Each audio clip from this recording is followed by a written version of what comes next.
हरे कृष्णा। तो श्रीमद् भगवद गीता का हम लोग पिछले सुने थे कि कौन संसार में जाने के बाद भी आता है अभी और कौन नहीं आता है। तो इन दोनों से जो है कृष्ण भक्त नहीं डरते हैं। अभी भगवान बोलते हैं कि आप सारे तपस्या कर लिया हो या वेद अध्ययन कर लिया हो और यज्ञ कर लिया हो, तो एक चीज़ मैं बताता हूँ, वो कर लो बस, इसमें सब कुछ आ जाएगा। तो सारे वेद यज्ञ तपस्या करने के बाद एक चीज़ क्या है, वो करने के बाद सब कुछ का उसका फल मिल जाता है। तो इस श्लोक में भगवान इसको सारे चीज़ बता रहे हैं एक चीज़ में। तो श्लोक पढ़ देता हूँ। अध्याय 8 है भगवत प्राप्ति, श्लोक नंबर 28 है। श्लोक इस प्रकार है। वेदेषु यज्ञेषु तपस्सु चैव दानेषु यत् पुण्यफलं प्रतिष्ठम् आतेति तत्तत्सर्वम् इदं विदित्वा योगी परम स्थानोपेत चाद्यम। अनुवाद श्रील प्रभुपाद जी के द्वारा। जो व्यक्ति भक्ति मार्ग स्वीकार करता है वह वेद अध्ययन, तपस्या, दान, दार्शनिक तथा सकाम कर्म करने से प्राप्त होने वाले फलों से वंचित नहीं होता।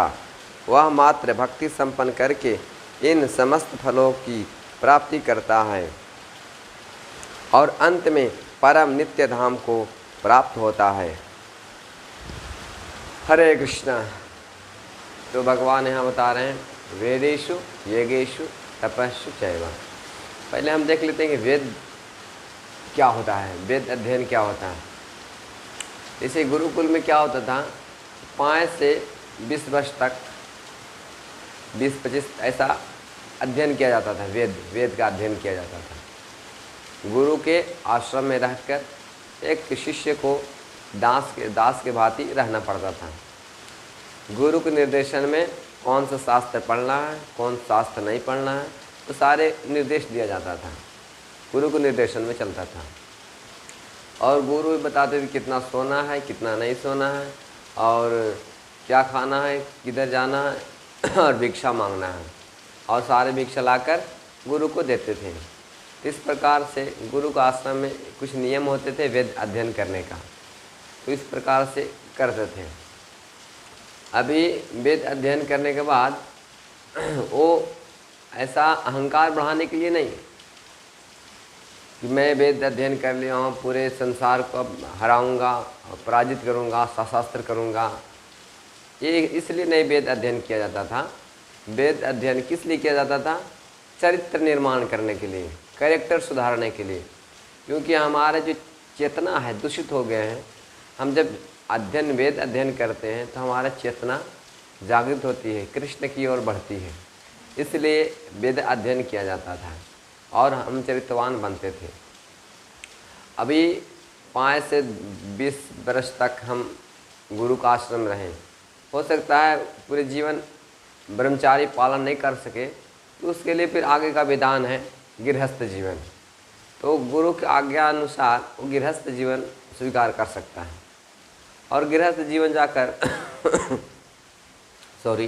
तो गृहस्थ जीवन जाकर वो अपना गृहस्थी में बस जाता है।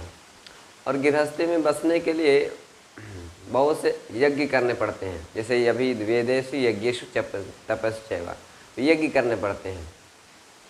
तो बहुत से गृहस्थों का यज्ञ, क्योंकि हम जाने अनजाने में बहुत से पाप करते ही हैं, क्योंकि उनको अनेक प्रकार के यज्ञ करने पड़ते हैं गृहस्थों को। तो गृहस्थों का रिवाज है। इस प्रकार से वो फिर गृहस्थ बनने के बाद आगे का जो है वानप्रस्थ, तपस्सु चैव, तपस्या करना पड़ता था। अभी 3 वेद अध्ययन बताया, फिर यज्ञ बताया, फिर अभी तपस्या। जैसे हम ब्रह्मचारी में क्या क्या सीखे हैं, वो तो देखो सारे वेदों का सार यही है कि हम भौतिक चीज़ों से वैराग्य हो और आध्यात्मिक यानी भगवान की भक्ति में आसक्ति हो। अभी हम गृहस्थ में जाते हैं तो सारे संसार से तालमेल संग करना पड़ता है, बहुत से काम होते हैं, कार्य होते हैं, तो उनसे हमको जो भौतिकवादी लोग हैं उनसे हमको रहना पड़ता है, बातें करने पड़ते हैं, उनके संग रहना पड़ता है। इस प्रकार से हम हो सकता है अटैचमेंट हो जाते हैं, हमारे आसक्ति हो जाती है पदार्थों से और सारे संसार से। तो संसार को फिर से अनासक्त होने के लिए हमको तपस्या करनी पड़ती है। तो वानप्रस्थ लोग ज़्यादा तपस्या करनी पड़ती है, क्योंकि संसार में बस गए हैं ना, तो संसार से फिर से छूटने के लिए आपको तपस्या करनी पड़ेगी। जैसे पहले की तपस्या ऐसा पूरा कपड़े मृग छाल पहनते थे और दाढ़ी भी नहीं बनाते थे, किस प्रकार से वो तपस्या करते थे। और जो भी प्रकृति द्वारा पेड़ में जंगल में फल मिलते थे उसी से खाते थे, उसी से जीवन यापन करते थे, और पेड़ से पका हुआ फल जो नीचे गिरता था उसी से खाते थे। इस प्रकार से बहुत तपस्या करना पड़ता था। उसके बाद जब हम तपस्या करते करते फिर से हमारा संसार से वैराग हो जाता था तो संन्यास लेते थे, और संन्यास लेने के बाद में फिर संसार में हम भ्रमण करते थे लोगों को कृष्ण भक्ति जगाने के लिए। इस प्रकार से 4 आश्रम होते थे, ब्रह्मचारी, गृहस्थ, वानप्रस्थ, संन्यास। इस तरह से तपस्या होती थी, तो ये सब हो जाता था। और दान जो है गृहस्थ को देना पड़ता था। तो जितने तपस्या है, दान है, ये सब प्रभुपाद जी हम बताते हैं कि जितना हम उन्नति करते हैं उसके हम लेवल पे अलग लोक में जाते हैं।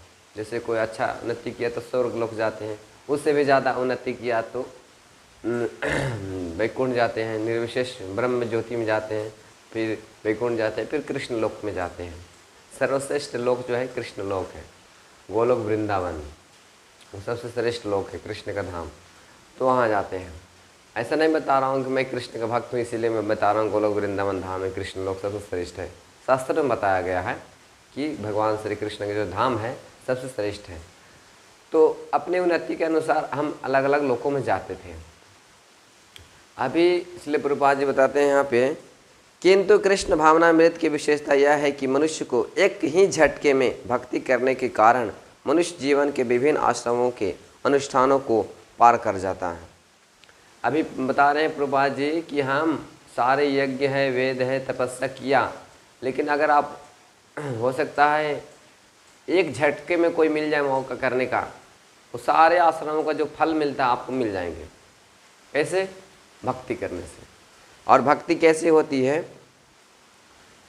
भगवान के भक्तों का, जो शुद्ध भक्त है भगवान के, श्रील प्रभुपाद जी पूरे संसार में भ्रमण किए, जहाँ भी गए वो अपना संगति दिए लोगों को, वो भक्त बन गए, भक्त बन के पूरे संसार में प्रचार चल रहा है। तो जो भगवान के निष्काम भक्त है, कोई मतलब नहीं संसार से, सिर्फ भगवान की भक्ति में, भगवान के नाम गुण रूप में लगे रहते हैं। तो वैसे भक्त अगर संगति मिल जाता है, इसलिए प्रभुपाद जी बोलते हैं कि उसी समय हमारा जो भगवत गीता का जो मतलब अध्ययन है, ज्ञान है, वो शुरू हो जाती है। जिस समय भगवान के भक्तों का खोज हम करना चाहते हैं और उसी समय मिल जाता है, तो हम उसी समय से ज्ञान शुरू हो जाती है। भगवत गीता का आप अध्ययन शुरू कर दिए, क्योंकि भक्ति जो है भक्तों के संग से आती है। तो भक्तों के संग में हम रहेंगे तो भक्ति आती है, और भक्ति करने से कृष्ण प्रेम मिलता है और भगवान मिलते हैं, कृष्ण का धाम मिलता है। तो ये सर्वोच्च सिद्धि है। कृष्ण प्रेम प्राप्त किया तो कहीं भी संसार में रहेंगे तो आपको कोई क्लेश दुख नहीं सताएगा, क्योंकि कृष्ण प्रेम जो ऐसा उन्मत्त चीज़ है, सर्वश्रेष्ठ सिद्धि है बोले तो आध्यात्मिक सिद्धि कृष्ण प्रेम। कृष्ण प्रेम प्राप्त जल्दी नहीं होते हैं। जब वो ऐसा भक्त है या भगवान की कृपा, असीम कृपा होती है तो कृष्ण प्रेम मिलते हैं। वही कृष्ण प्रेम देने के लिए चैतन्य महाप्रभु आए हैं संसार में। तो जो भी भगवान के शुद्ध भक्तों के संगति में आते हैं, जो कृष्ण प्रेम देने के लिए आए हैं, जो लेने के लिए तैयार हैं, उसी को मिलता है। इस्कॉन तरफ से यही काम किया जा रहा है कृष्ण प्रेम देने के लिए। जो चैतन्य महाप्रभु प्रणाम मंत्र है, नमो महावदन्याय कृष्ण प्रेम प्रदायते कृष्ण आय कृष्ण चैतन्य नामने गौर विषय नमः। तो कृष्ण प्रेम देने के लिए चैतन्य महाप्रभु आए हैं, और हम लोग को अच्छा मौका है कि भगवत गीता समझने का, भक्तों को संग में समझने से भगवत गीता का रहस्य समझ में आती है।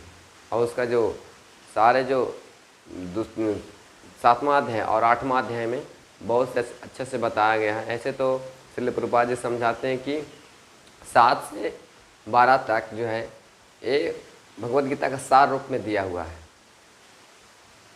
तो अगर हम 7 से 12 किसी भक्त के माध्यम से हम भगवत गीता समझ जाते हैं तो हमारा जीवन सार्थक हो जाता है। तो इस प्रकार से हम कृष्ण भक्ति चाहिए आपको तो भक्तों के संपर्क में आइए और भक्तों से संपर्क में रहिए और कृष्ण भक्ति कीजिए।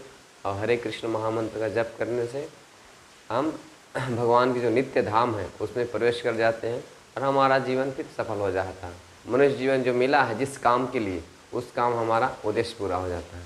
अगर हमारा मनुष्य जीवन कृष्ण भक्ति करने के लिए ही मिला है, दूसरा कोई काम करने के लिए नहीं, अगर आप दूसरा काम कर रहे हैं तो इस समय का बर्बादी कर रहे हैं आप। क्लियर है? मतलब भगवान इसीलिए दिए हैं मनुष्य शरीर। अगर आप नहीं कर रहे हैं तो बिल्कुल आप गलत रास्ते पे जा रहे हैं, जीवन बर्बाद कर रहे हैं, सब कुछ आपको बर्बाद हो रहा है। समय बर्बाद, पैसे बर्बाद, संसार बर्बाद, कुछ भी आपको जो है आपके पास, आप कृष्ण भक्ति नहीं कर रहे हैं, सब कुछ बर्बाद हो रहा है। इसलिए आप कृष्ण भक्ति में लग जाइए और जितना समय बचा हुआ उसी को उपयोग करके भगवान के धाम जा सकते हैं, इसी जन्म में जा सकते हैं। अगर नहीं जा पाते हैं तो फिर आपको मौका मिलेगा। इसको क्यों छोड़ते हैं? इसको आप लीजिए और इसको कीजिए।